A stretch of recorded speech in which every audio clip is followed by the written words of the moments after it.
episode is brought to you by Support the Mountains Herbal Parasite Cleanse. This formula targets the small and large intestinal tracts and larvae, the most broad-spectrum formula available today. 100% organic, formulated by Dr. Mikio Sankey, author of the Esoteric Acupuncture series. For 10% off your first bottle, visit shopyogahub.com and use the coupon code CLEANSE at checkout. Hello and welcome to YHTV's Magical Medical Tour. Thank you for joining us today. I'm Christina Suzuma. Our topic today is time travel, brain bath, and other health topics as we go deep into the doctor's bag with our wonderful medical guide. It's his bag, Dr. Glenn Wollman. There it is. His original medical bag. That's right. Greetings, everyone. Welcome to Magical Medical Tour. I'm Dr. Glenn Wollman. I will be your medical guide today, along with Christina, as we travel through another quadrant of the healthcare galaxy. And of course, in this quadrant, we're going deep inside the doctor's bag for a potpourri of topics that will hopefully help people on their path to optimal health. Hi, Christina. Hello, Doc. I love these shows where we just learn about just those few things that could help us really improve our health. I love it. Yeah, me too. I hope so. It gives you and I a chance to chat a little bit more and focus on things that we might be interested in. And then it's always good to do that. Absolutely. So just to let our audience know, at any time during this show, you can feel free to ask a question or make a comment simply by scrolling down on your screen and typing it into the comment box. Or you can give us a call at 818-LETS-TALK. 818-LETS-TALK. Leave us a message for Dr. Wollman or us here at Yoga Hub, and we'll get back to you. But you need to leave your contact information if you would like us to do so. So we'd really look forward to your comments and suggestions. And also, if you are listening to this as a podcast, we would really love it and appreciate it if you would go in and like us or, give us a wonderful comment and share the link with others that you know will benefit from the shows. Thank you, Glenn.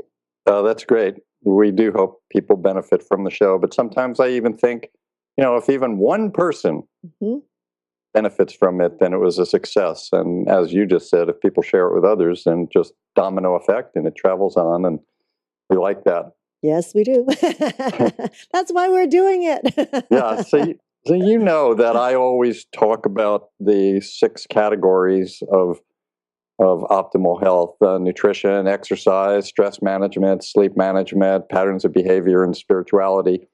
And usually in these shows, I try to find a few things that can help people to improve in each of those areas. So I've picked a few things today, and hopefully we'll get some interesting discussions going between you and I. Great. Do you believe in time travel? Yes. You do? I do. And if you had a chance to travel, would you go back or forward? That's an interesting question. I would like to do both. Sure. I would like to go back. I would like to go forward, and I'd like to go into another world. Why just limit ourselves? If we can time travel, that means you can travel through space and time. So why not check out other civilizations, right? Exactly.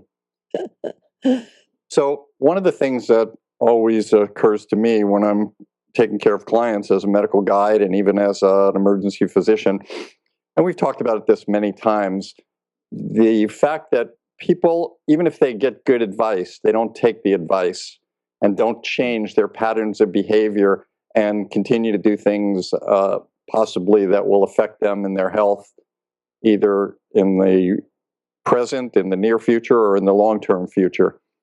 And people just don't listen until they get slammed in the face. And we always talk about it that way, right? Oh, yes.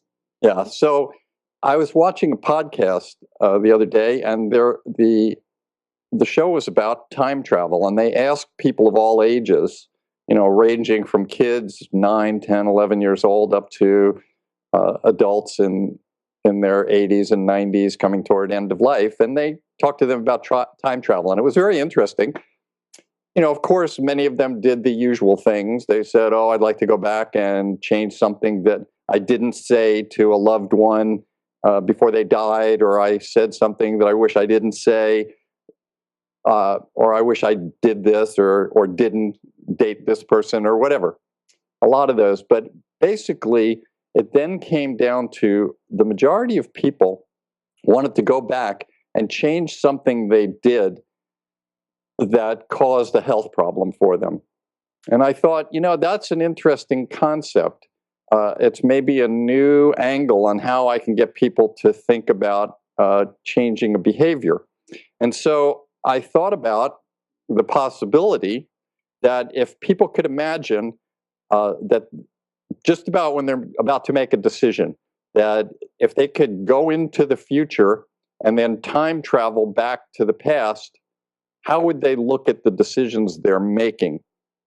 And would they make them differently? So that's the little tip here for today on time travel. When you're trying to make, especially a medical decision, because these become very important. When we go to podcasts awards and we talk to people and you listen to other podcasts, they're always on great topics. They're on great wines and foods and how to cook and how to travel, and sexual podcasts on all of the different variations on the sexual aspects of today and the relationships of today.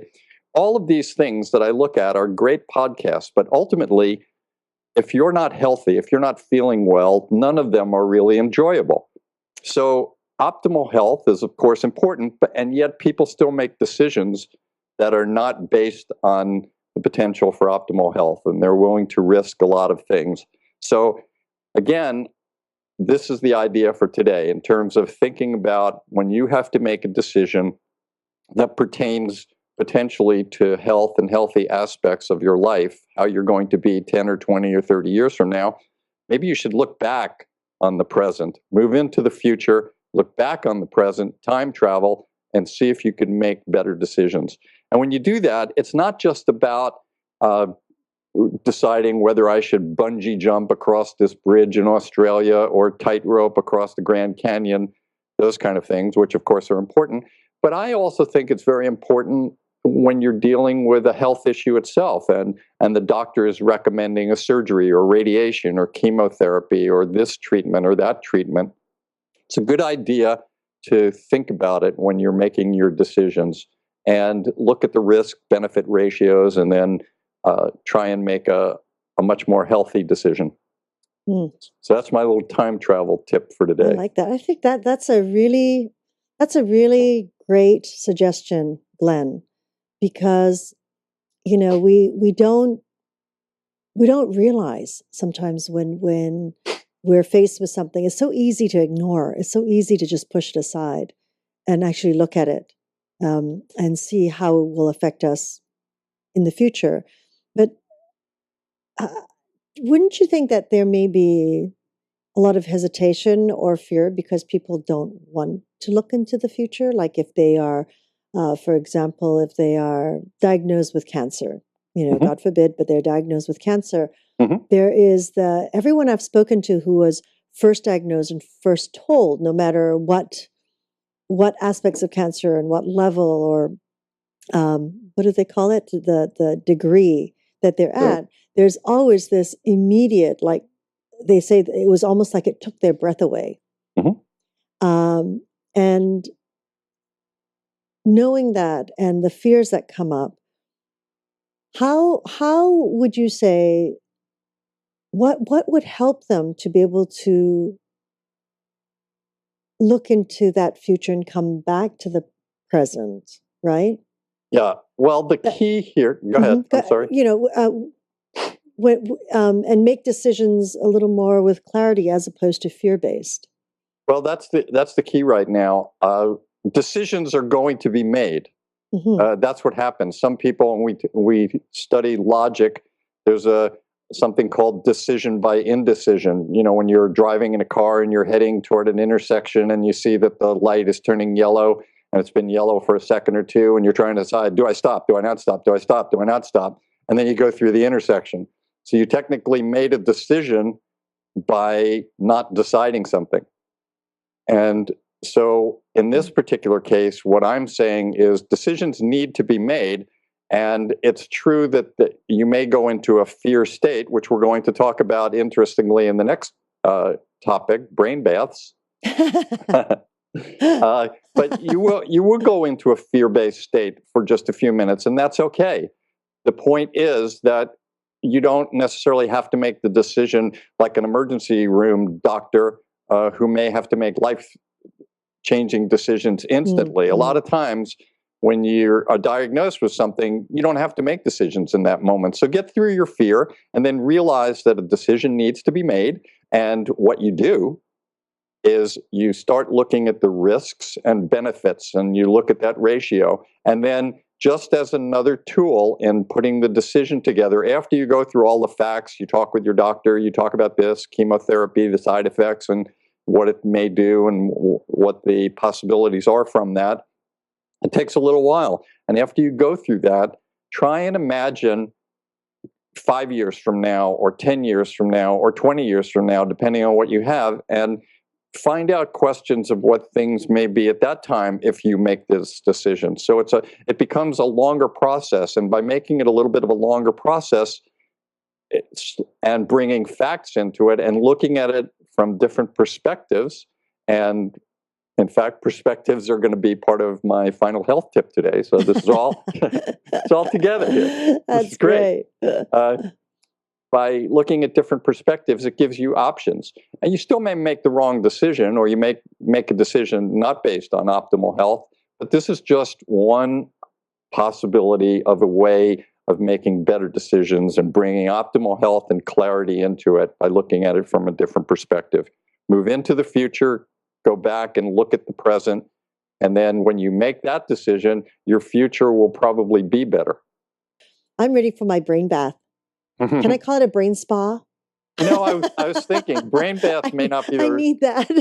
Actually, that would be perfect for it. We can call it a brain spa. A brain spa. Yeah. I don't know if you remember in another Inside the Doctor's Bag a while ago, we talked about the brain and one of the aspects of sleep. And of course, that's one of our categories. What happens in sleep is the brain gets rid of a lot of waste material that accumulate toxins in the brain. And during sleep, that's when the waste material happens and the brain heals and does a number of other things.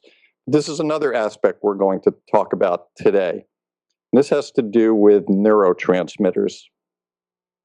And what neurotransmitters are these chemicals that are inside the brain and inside the body. And what they do is they help bring messages from one part of the brain to the next. So if you imagine telephone lines, and every once in a while you see a telephone pole, right? You can picture that scene. You got the telephone wire, telephone pole, another wire. Down the road, there's another pole and a wire, and it keeps going like that. Well, that's sort of metaphorically what happens in the brain. You have a neuron, which is this long wire, which is bringing messages and information down that wire, and it gets to a point that's a synapse between two different wires, and you could picture that as the telephone pole. And right at that pole is where neurotransmitters get released into that little synapse and allow the message to go from one wire across the pole to the next wire, and that's how we get things done. You got that picture?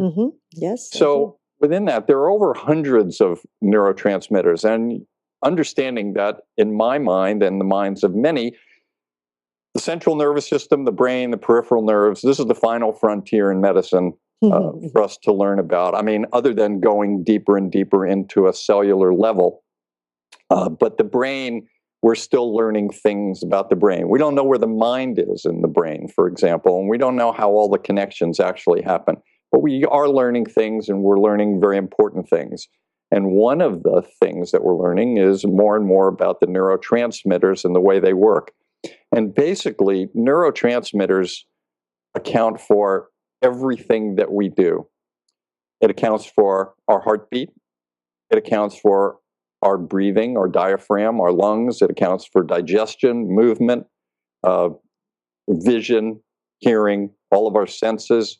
everything about us has to do with neurotransmitters. And if we have too many that can affect us, too little that can affect us, if we have no neurotransmitters, then essentially we're not transmitting anymore and we're gone. So neurotransmitters are probably the most important thing we have in our bodies that keep us doing all the things we do. They also have to do with moods. So there are certain neurotransmitters we know that can make people anxious or heightened and hyper, and there are others that can make people have mood disorders like depression and sadness, anxiety. All of the mood disorders that we talk about, mania, psychosis, all of these have to do with neurotransmitters. Of course, it's much more complex than that, but they're an integral part of it. And these mood and neurotransmitters have many different ways of being influenced. They're influenced by the foods that we eat, neurotoxins in the air, sleep, genetics, medications that we take, all of these things, recreational drugs, caffeine, alcohol, cigarettes, nicotine, all of these things can affect our moods and things that we do, including focus and concentration. So, for example, Christina, have you ever said at some point, "Oh, where did I leave my keys?" Right? Where's my wallet? Where's my kid? That was years ago. Now it's a whole nother deal. Right. Where did I leave me? Where did I leave me? Well, a lot of times its potential is that one of your neurotransmitters, for example, possibly something like dopamine, is low at that moment, and you lose a little bit of memory and you lose your focus. And that's why in certain illnesses where people have no concentration, have no focus, doctors give them medications that increase their focus. Or even when you drink caffeine or something like that, sometimes it will increase certain parts of your neurotransmitter system, make you more focused and be able to deal with life a little better. Does that all make sense to you? Absolutely. So within the neurotransmitters, they're really broken down into two categories. I mean, there's many subtleties in this, but there are mainly two categories. One are the excitatory or stimulating types of neurotransmitters, and the others are the calming or slowing down transmitters. So different ways that we learned this in medical school. One was the gas pedal, one was the brake pedal. And if you're excited about something, this is where the fear comes in that you were speaking about before, and the flight or fight mechanisms where your blood pressure raises, your pulse raises, your focus, your vision focus is more acute, and your muscles are capable of running very fast, and you won't bleed as much because your clotting mechanisms are working very hard. These are all the neurotransmitters that excite people. And those are good at a certain point in time. But if it continues and it becomes chronic, all the cells, and we always talk about cells, all the cells are being bathed in these neurotransmitters that are exciting the cell and causing it to do hyperactive things. And that's good, as I said, for a few moments. But if this becomes chronic, like chronic stress, then it's not good, and cells start wearing down and breaking down, and they're not capable of dealing with their normal functions. A liver cell trying to do liver things, a heart cell trying to do heart things. They're not capable of doing that. So we need the body to have this balance of the calming cells, and these are things like serotonin that we've heard about.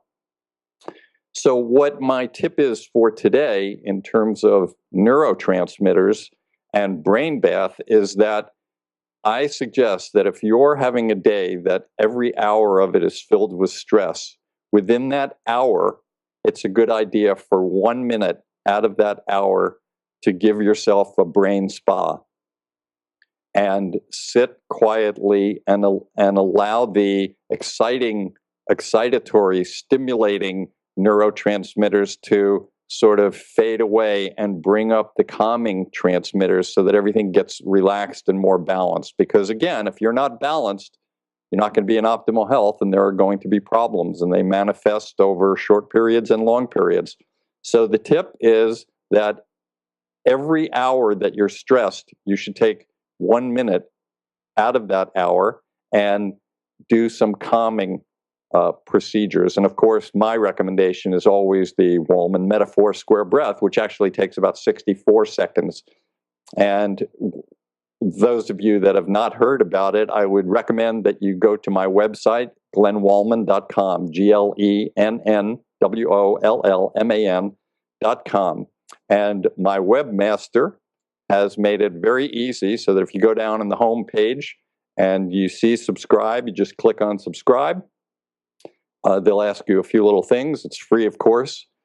And you will, after subscribing, get a gift of a video that will teach you the Metaphor Square Breath.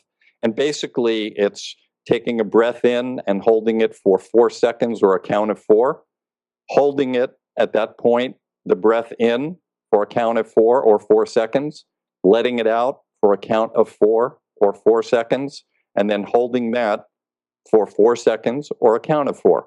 And then repeating that 4 times in one cycle, and then repeating that 4 times a day. So that's the normal aspect. So what I'm saying now is that people should consider, if you're in a stressful moment, if you're at work or you're in class or you're doing something very stressful and you have the opportunity, take 1 minute or 64 seconds to just basically give yourself a brain spa and let those calming neurotransmitters come in. I was doing that as you were saying, breath in 4 counts, hold it 4 counts. I was doing that. So wonderful. Just love that Metaphor Square Breath. I do too. And there's a few other things I want to mention. One with the Metaphor Square Breath, but also with the neurotransmitters. So I'll stay with the Metaphor Square Breath right now. It is a great thing to do at any time. But of course, if you're, out in the woods and having a great day and you don't need that and things are calm, you don't need to do that every hour. It's only in the hours that you know that the stress or stimulated neurotransmitters are working. I'm going to introduce at some point the Metaphor X Square Breath. And now it's possible that Metaphor X. Yes. So what's your first thought on that? Adult rated? No, of course not. My thought originally went to the number of counts instead of the 4, to increase the 4 or multiply the 4. That's great. Actually, the X in this case stands for extreme. I'm turning it into the Metaphor Square Breath into an extreme sport. I don't recommend you do this yet, or without help or without guidance. But basically, it's the whole thing, taking it to, when you're taking the deep breath, take it and breathe in for as long as you possibly can. And then when you hold it for as long as you possibly can. And then when you exhale for as long as you possibly can. And then when you hold it for as long as you possibly can. And instead of repeating the cycle 4 times, do it for as many times as you possibly can. That's the Metaphor X Extreme Sport Square Breath. But I don't recommend that for everyone yet. Yeah. You might fall over. There's no telling what might happen. That brain spa is too rigorous. Yeah. Well, that's why I held that to the end. But, it's very interesting. One of the things that's happening right now with studying the brain, as I said, it's one of the final frontiers. And we've talked about the body and how there's connections to everything. Well, one of the things that's very interesting right now is going into the gut. And what I mean is in the intestinal area where there's lots of microbes and bacteria and viruses. We've talked about that on many shows now, right? Mm-hmm. And those bacteria and those colonies that are living in there almost are their own organism.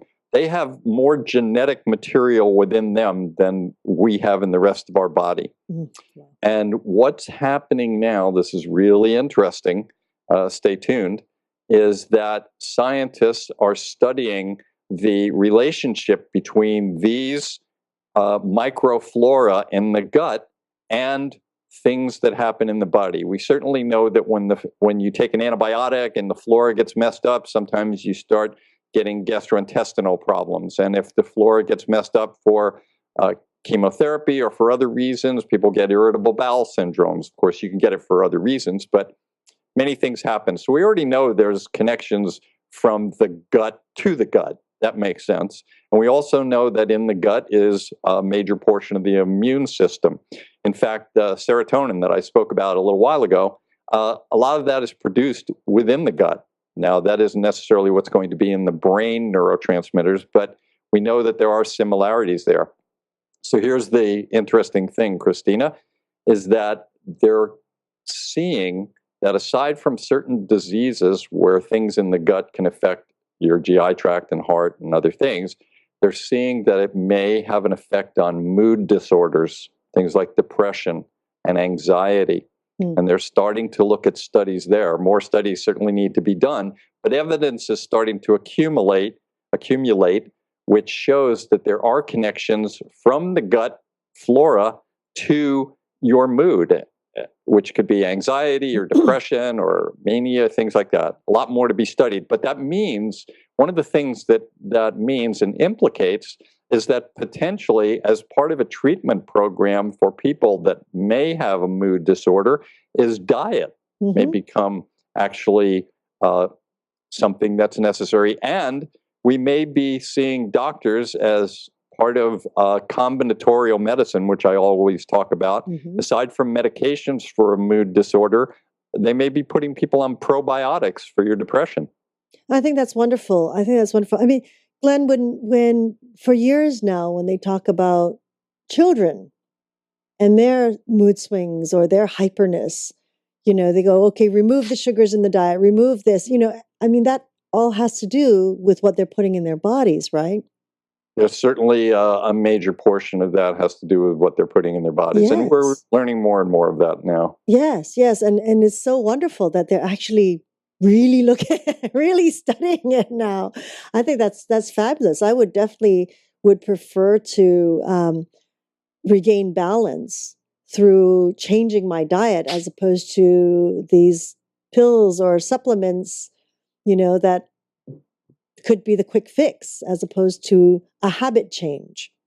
Right. And they're all important. That's why, again, we go back to the first part of time travel when you're looking and saying, well, if I keep eating this food, I may end up with irritable bowel syndrome or Crohn's disease or heart disease or depression or something like that because it's affecting my neurotransmitters.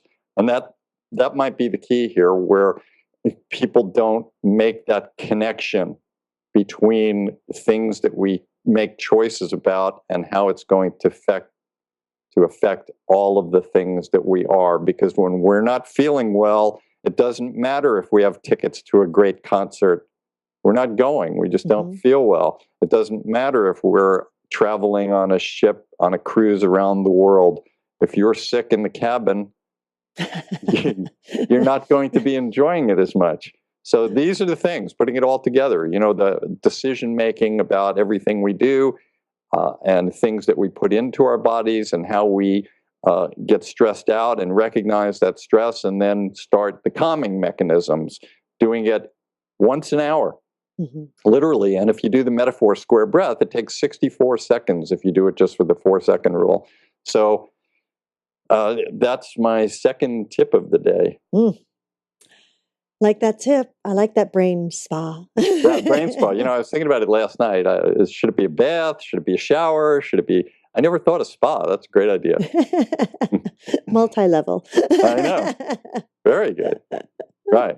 So you have an understanding now a little bit more about neurotransmitters and how they affect everything. Yes, thank you. Yeah, that's great. So it's important, and you do have some control of it.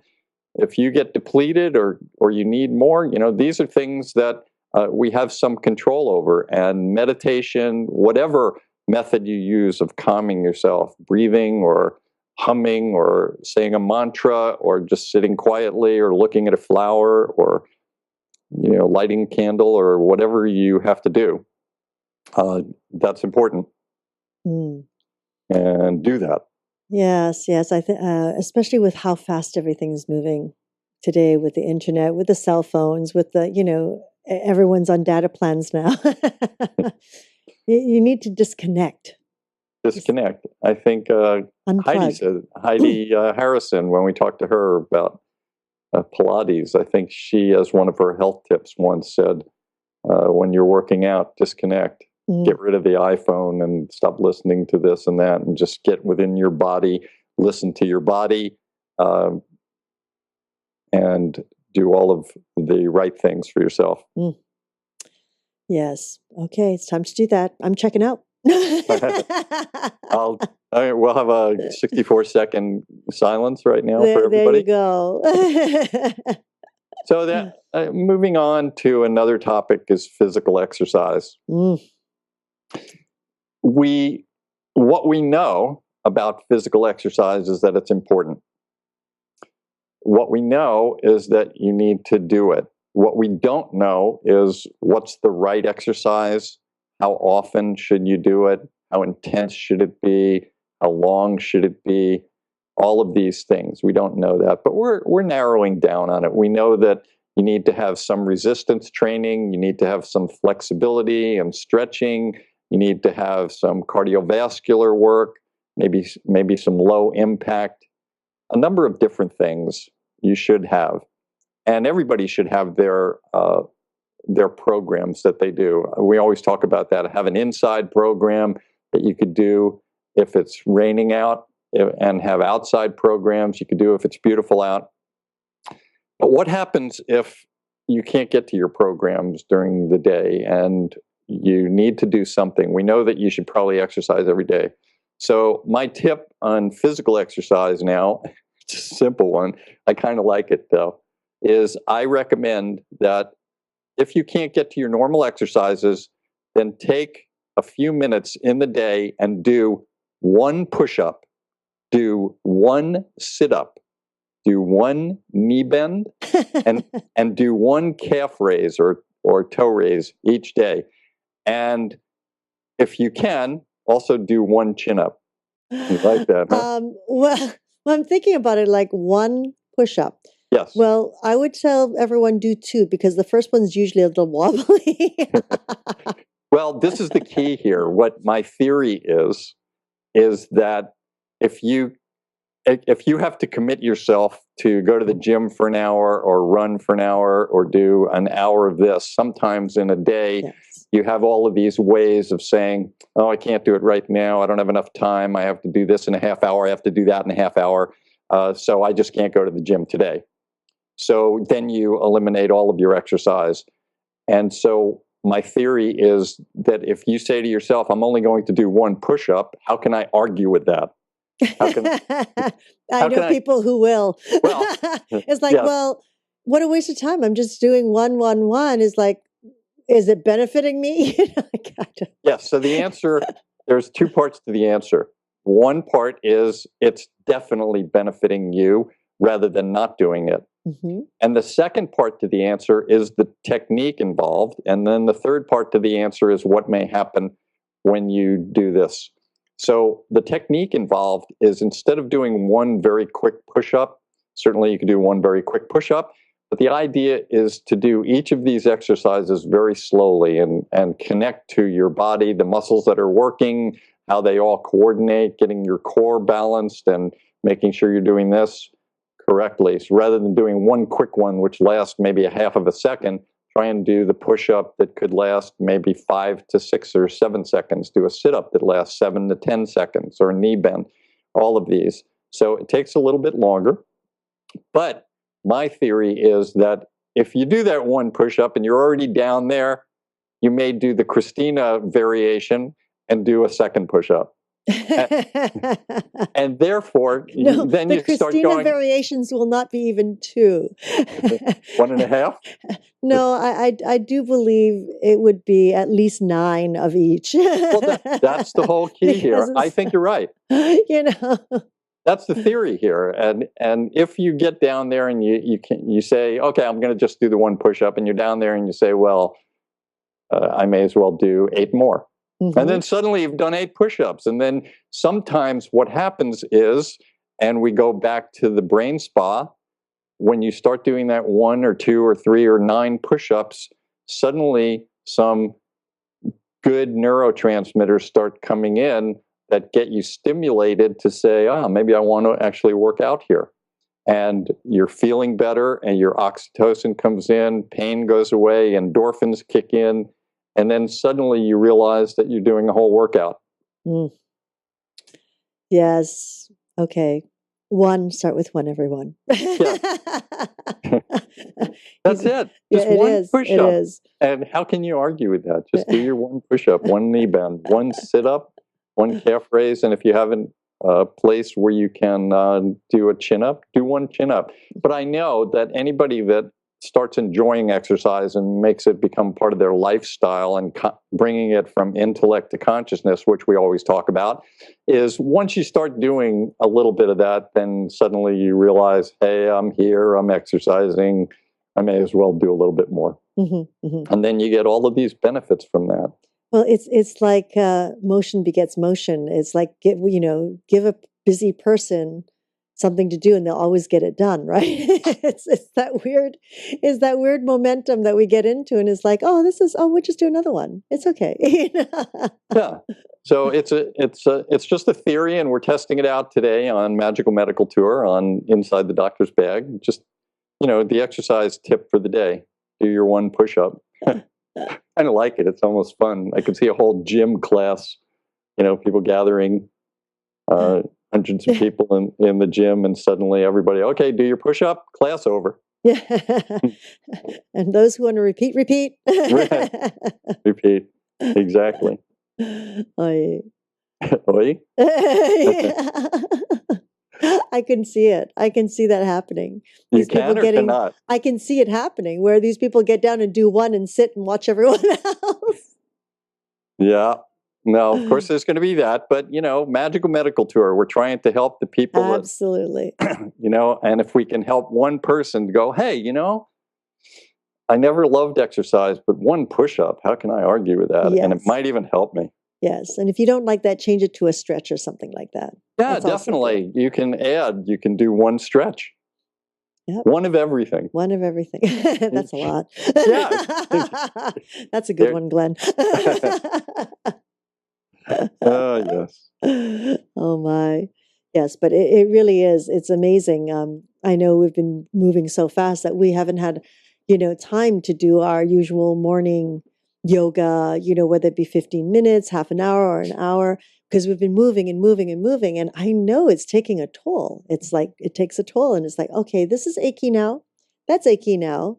And it's like, okay, that yoga or just that stretching needs to start up again. Yeah, it all comes together.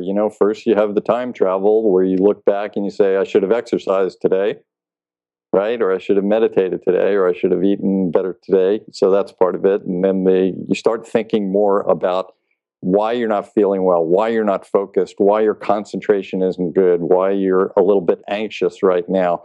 Then you start thinking about those as neurotransmitters. That's what's happening, and they're out of balance. So you start thinking, how do I balance them? And you meditate, or you do the Wallman square breath, and then you exercise. So you got a lot of things going on here, and it didn't take much of your day. And remember, again, as I said, if you go to the gym and you work out for an hour and a half, or you do all your other things, your hike or kayaking, then you don't need to do the set of 1 exercise that day. You've already done something. This is for people that, you might be traveling somewhere and you don't have the opportunity, you don't have all your equipment, even in a hotel room or anywhere you can do certain things. And if you get that concept in your head, well, I still got to do my 1 push-up. So maybe I'll do it before I take my bath or shower before I go to sleep. So you get that covered.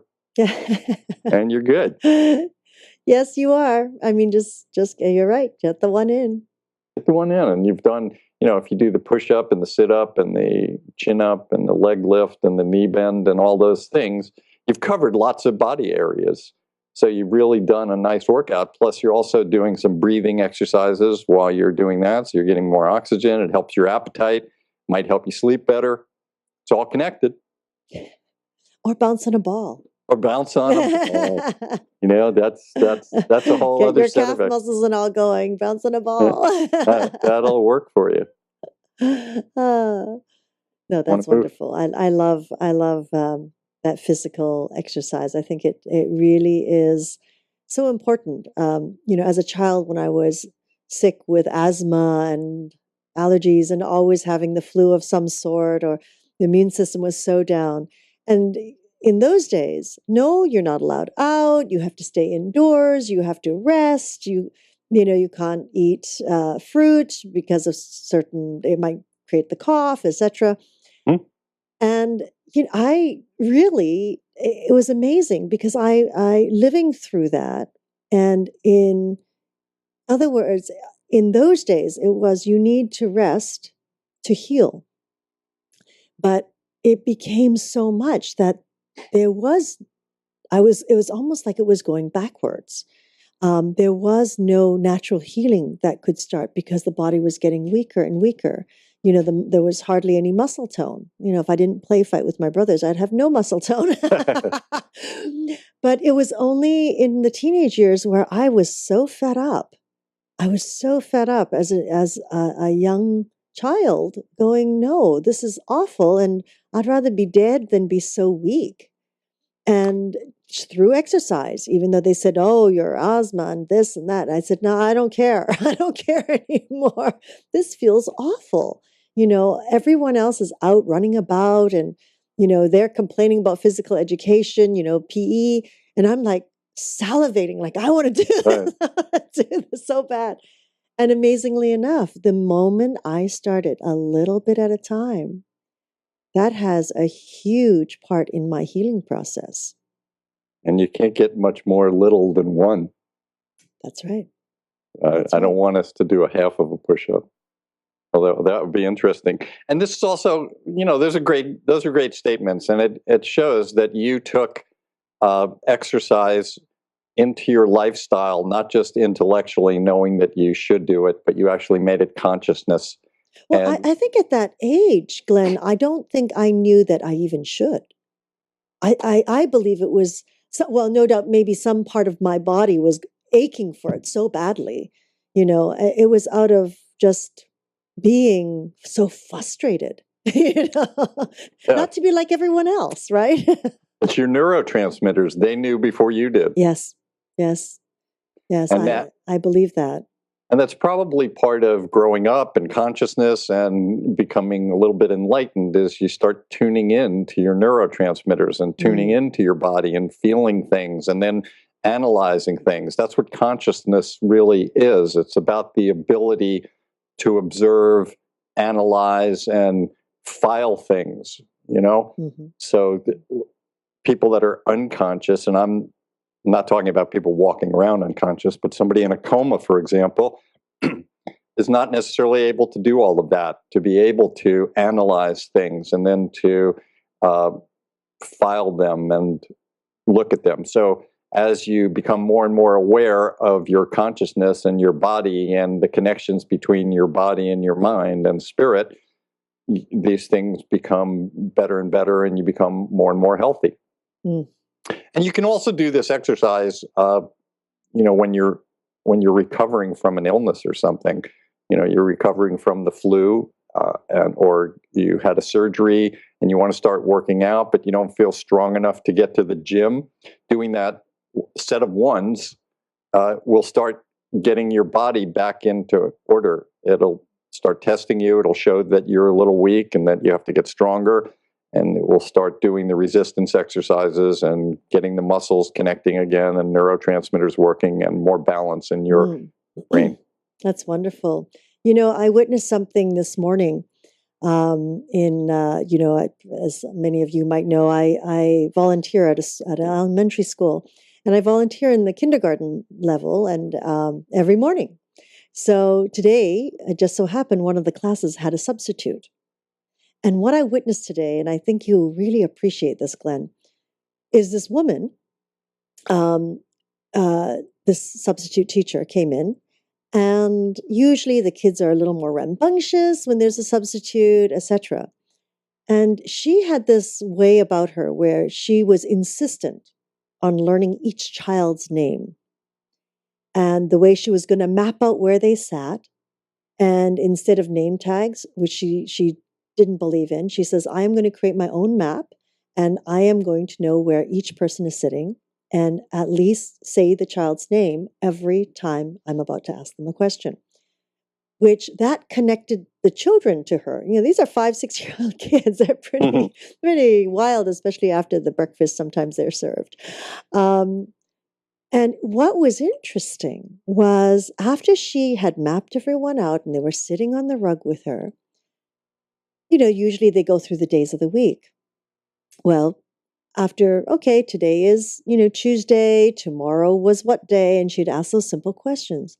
Then she said, you know, what is the most important thing that we do every day? And of course, the kids were coming out with different things. She said, I want you to take a deep breath in and hold it. And that's what she did. And all the children took this deep breath in and she said, and keep holding it. Then now let it go nice and gently. And I want witnesses at the back of the room. Of course, I'm thrilled. Right. I'm thrilled. And she says that whether you know it or not, she says that is the most important thing you do every day when you sleep, when you're awake, is breathe. And from that point, she took them into this whole level of singing the days of the week, singing what day it was, having them take that breath in, blow it out 3 times before she'd start the next song. Nice. And the calmness in the room was magnificent. These kids took in that energy and that breath just, you could feel how it was just shifting each of them and the energy in their body, calming them, grounding them. And even by the time I left that room, which was half an hour later, she was still having them do breathing exercises. They had no idea what they were doing, but it was a game. Yeah, beautiful. I love that. Of course, you know that. And you know that when in the metaphor square breath, the part where you exhale and hold that, the scientists, the neurologists, and the neuroscientists have studied people in meditation. I've talked about this, where they put electroencephalogram, attach them to an electroencephalogram machine on their scalp, and they look at brain waves. And when people are exhaling, that's when they go into more states of calmness and meditation. And one of the easiest ways to exhale is to sing or speak or state a mantra, because actually what you're doing is just exhaling. Interesting. And, yeah, so it's by singing, and you see that people, you know, in churches and mosques and synagogues are all chanting and singing. That's all a form of exhaling. And that's meditation. But also with the Ayurvedic medicine or through yoga, they do the pranayama, which is inhaling and exhaling from the different nostrils and holding the breath. And they're saying that every morning before you wake, when you wake up, you should be doing pranayama to start clearing the mind. And that's really interesting because, as you said, the sleep is when our brain releases the toxins. Right. So that almost now is coming together for me. Love that. Where, right? When they're doing the alternate nostril breathing. Now you remember that in one of our talks on names, we call them nares rather than nostrils. Nares. And you're just remember.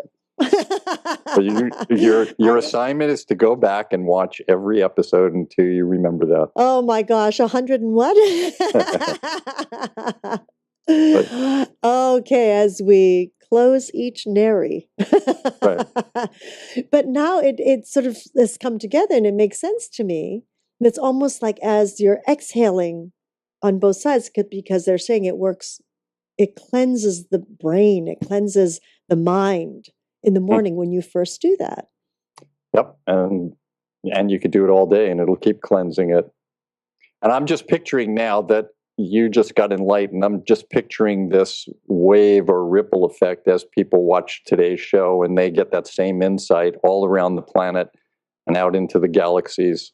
People are going to get that insight and become a lot healthier. So thank you for that. That was great. No, thank you. No. I insist. Brain thank spa. you. Yes, brain spa. We love that. Okay, we're coming to the next part. Mm-hmm. And for this, I may need some help from you. You're Canadian, and Yes. half of my family is Canadian. And I wonder, do you know who Stephen Harper is? No. Stephen Harper is the Prime Minister of Canada. Oh, wonderful. Okay. That's how long I haven't been there, and Yeah. I haven't voted. Well, we're going to get a little political and geopolitical for a few moments here. And I'm thinking that I might need either you or anyone in the studio to start humming or singing the words to "Oh Canada" in the background. So this is kind of like a news report. And we have, You are too funny.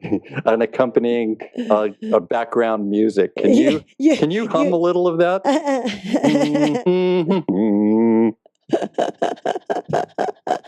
Well, it's hilarious. yeah, but you're not doing it, so I need your help. You're not going to? Huh? I can if you like. Yeah, I just very, very low for just a couple of seconds in the intro, because the next part is going to be a little bit about Canada. So maybe as an intro, go ahead.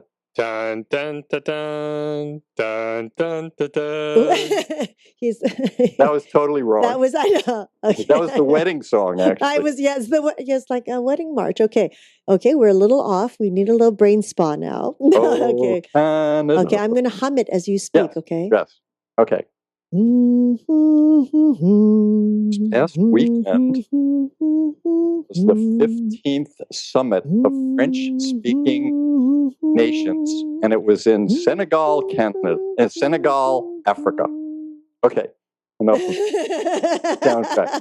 I think we've got everybody totally in the mood for thinking of Canada and everything. But you just mentioned South Africa.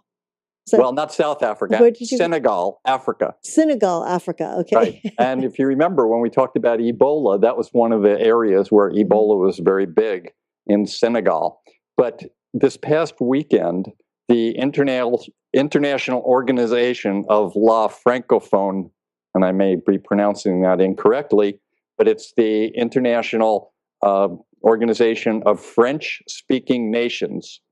So there's 77 nations that have gotten together since 1970 to get together and discuss things, because part of their belief is that aside from speaking French, anyone that speaks French has sort of a humanitarian attitude of life that they believe is very healthy and that more of the world should be following. So this organization got together, and there are 77 states. There's, over 800 million people and 200 million French speakers that are sort of involved in this. So from the 77 countries, all the leaders and representatives come. And this particular one, the 15th summit, the title of this was about women and youth. And so the reason I'm talking about this is that this is a health topic that I think is going to make people a lot better in the world. And that's why it's an idea that I wanted to bring up and give kudos to Stephen Harper and the Canadians and all the French-speaking nations that are trying to do this. Do you have any idea, Christina, how many children and young girls since 2004, from 2004 to 2014, how many would you say have been forced into marriages? This is around the world, forced into marriages, especially at a very young age. Pick a number between 2004 and 2014. So that would be 10 years. 10 years of young women around the world. So teenagers, basically. And younger. And younger. Forced into marriages? Forced into marriages. Oh, dear. Pick a number. 1 million? Close to that. That's so sad. Because, the reason why I say before that. you go on, before you go on, the number is actually 100 million. That is so sad. It is so sad. 100 million females were forced into marriages between 2004 and So 2000. it's 10 million a year on average. Yeah, something like that. So Prime Minister Stephen Harper put together an issue that says, let's put an end to child marriages as well as forced unions. And his statement was, when girls, and I'm going to quote this, when girls cannot achieve their full potential, everyone suffers. The girls, their children, their communities, and their countries. So I think this is a very important health topic, and I wanted to bring it up today and just bring attention to this, because this is a world changer and it's important for optimal health for our country.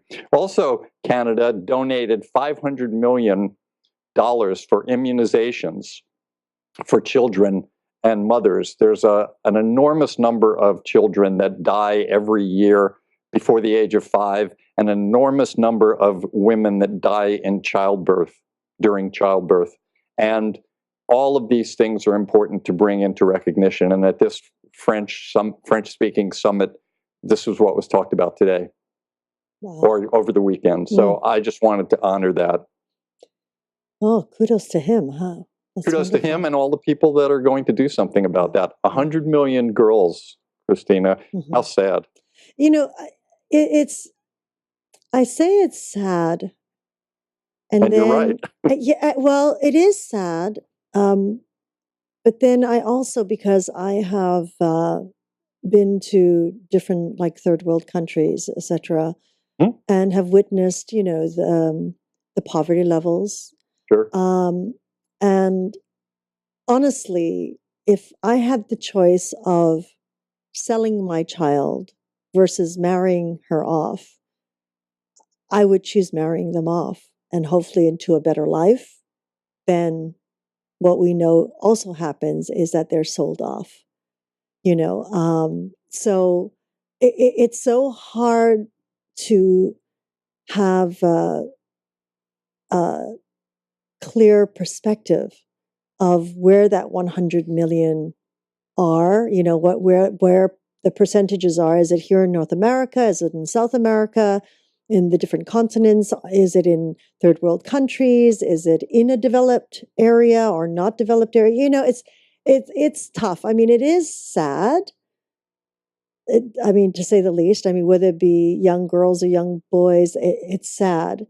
But then, you know, again, it's like my feelings also of child labor in these countries, which again, I would rather this child be putting, you know, these things together in a company as opposed to being out on the streets. You know what I mean? It's like, it's really tough, Glenn. I find that I'm always caught when I hear of these numbers. The first thing, it saddens me, and the next thing I have to think, okay, objectively, really, after being in these countries and seeing these children, at least they're, you know, like with child labor, at least sometimes they're with their parents or with their families, and they're creating things, you know, building things or making crafts together. And I go, oh, well, blessed be that they're with their families and not just out on the streets somewhere, you know. So it's a tough one. Overall, it is sad. Yeah, I think I understand, and it's great that you talked about perspective, because that's going to be our final little topic today. But I just wanted to stay on this for another moment or two. I think, as he said, you know, when the girl is forced into this at such a young age, she doesn't have the opportunity to grow up and have fun and play and create and decide on a career. I think I see your point, but I think more often we suffer. Just like he said, just like Stephen Harper said, the girl suffers, the family suffers, because it's about family. And if the family is not happy, you know, because it's a 12-year-old child ready to get pregnant and have a baby, I think it's just not healthy for us. Mm-hmm. Mm-hmm. But I do see that it's always good to look at things in perspective. And that brings me to our final topic today before we close. And this is kind of a health tip, but it's also just a concept here. This is about attitude and perspective and how important it is in everything and all the decisions we make. We look at, just like you did just now, we looked at this and we have an attitude and we have perspectives and all of the things we spoke about today, exercise and neurotransmitters and meditation and eating correctly. It's all about attitude and perspective. And we listen to all the gurus and all the enlightened people talking about mindfulness and being in the moment, right? And how important that is. Well, I heard last night, I was listening to someone and they were talking about pundits. And pundits, are the people that we watch on the news that before an election, all of these experts get together and decide what may happen during the election. They don't know what's going to happen, but they're all experts and they're all telling what they think will happen. And one of the things that one of the people brought up was, instead of being in the moment as this enlightening, expanding thing, they were a prisoner of the moment, where they didn't have the aspect of looking into the future and knowing the results. So they had to make a decision based on the moment. And I thought that was very interesting, that we all try to be so much in the moment, and yet some people think that they're a prisoner in the moment. So it's about attitude and perspective. And that being said, throughout my life, I've listened to proverbs. We all listened to Aesop's fables when we were kids. And as we grow up and we read more and more of the different philosophies and religions, there's all these proverbs and sayings and things like that. And I saw one the other day that I just love this one. And this is really, to me, it's about attitude and perspective. And this is what I want to leave everyone with today. This is a Mexican proverb. You ready? Yes. Okay. This is the way it goes. They tried to bury us. They didn't know we were seeds. When I read that, I just loved that. It was such a perfect thing for me. It was really about attitude and perspective. They looked at it as, okay, we're being buried. We can either, suffer through that or grow from it. They did. Yes, they tried to bury us. They didn't know we were seeds. I had to hesitate because I was typing out what you were saying, and it was like, oh, that's good. Yeah, I think so. It is good. So that's it for today. That's Inside the Doctor's Bag. We covered a lot of things. Any summary, any comments, any thoughts? Oh, no, I think that was a fun doctor's bag. I always love doctor's bags. It makes me, because it really allows us to get a little deeper into a topic and have different perspective. That's true. But that brain spa. You like that, huh? I do like that, because I really feel that so many of us need it. So many of us just need that time out and allow ourselves a time out. As you say, it's like the exercise part. These are certain pieces in our life that if we stop one, we become imbalanced. The 6 items that you have, with the sleep and health and nutrition, and you ignore one, or you don't stay aware of it, we'll become imbalanced in some way. So that brain spa, it's a big one at this day and age. It is a big one because it's December, and people are getting ready for the holidays and possibly visitors and travel. And though you're having a good time, it's another level of stress. Yes, it is. And all those neurotransmitters that are the stimulating or exciting ones, although the words stimulating and exciting sound really appealing, and on some levels they are, over time, they wear things down. Yes. They cause It's like degradation. multitasking, right? That's what they're saying too about multitasking today. You're killing brain cells when you multitask because the brain is going, yeah. But clearly, I really enjoy this doctor's bag, doc, because Excellent. it's so simple. It's so simple, and yet it will make huge changes in our life. Hope so. Yeah, including the 9 sit-ups and the 9. No. Well, that's a theory. Do one, and while you're down there, oh, well, I may as well do Another one. another one. Excellent. Well, thank you, Christina, and thank you, everyone, for tuning in. I'm grateful to my teachers and my healers for allowing me on my journey, and certainly grateful to Yoga Hub for promoting and giving us this platform for knowledge and learning. Grateful to Christina and Segovia and all of the people that are watching our show or listening in podcasts. And we, again, look forward to meeting with you again next week as we search another quadrant of the healthcare galaxy. And until that time, thank you, Christina, and I wish everyone optimal health. Thank you, Dr. Glenn Woolman, for an awesome doctor's bag. And of course, we would like to thank each and every one of you for joining us in this new platform of education and information. We're always grateful for your continuous support, and we look forward to hearing your feedback on how we can serve you better.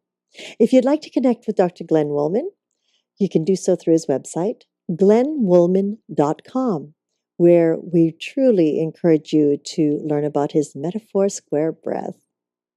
Now, if you're watching or listening to our podcast, it'd be wonderful if you could like us or make a comment, and also pass on the link to others that you know will benefit from these shows. Again, we're grateful for your continuous support. We love your feedback and comments and suggestions. Please submit them through the site or give us a call at 818-LETS-TALK. 818-LETS-TALK. Until next time, namaste.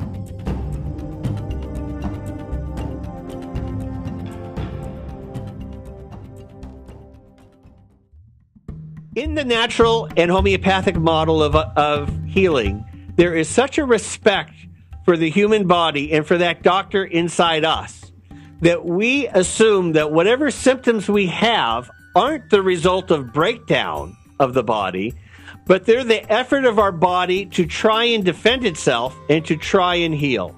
Now, that doesn't mean that that symptom, that fever, that headache, that high blood pressure will necessarily heal us, but that it is an effort of our body-mind to try and defend itself and to try and heal.